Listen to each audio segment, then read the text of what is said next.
జీవితంలో ఒక్కోసారి మనం కొన్ని పరిస్థితుల్లో ఇరుక్కుపోతాం. అప్పుడు అనిపిస్తూ ఉంటుంది మనం కొత్తగా ఏదైనా చేద్దాము అని. కానీ చేయలేని పరిస్థితి.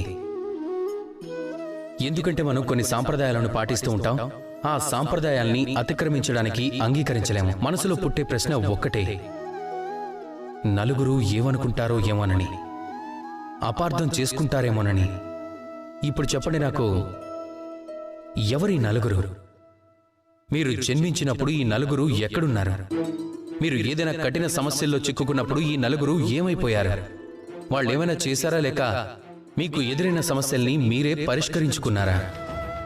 ఆ నలుగురు గురించి ఆలోచించడం మానేస్తే మీరు మీ జీవితాన్ని అనుభవించగలరు. మీరు జీవితంలో చేయగల మంచిని 10 మందికి పంచడం ఎలాగో చూడండి.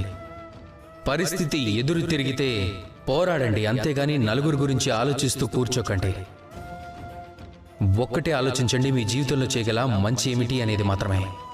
మీరు చేసిన పనుల వల్ల ఎప్పుడైనా ఎవరికైనా మనసు గాయపడిందేమో తెలుసుకోండి, అంతేగాని మంచి మీద దృష్టిని కేంద్రీకరించడం మర్చిపోకండి. అప్పుడు మీ చుట్టూ ఉన్న వారందరికీ మంచే జరుగుతుంది. కనుక మీరు కూడా నాతో కలిసి మంచిగా పలకండి. రాధా కృష్ణ.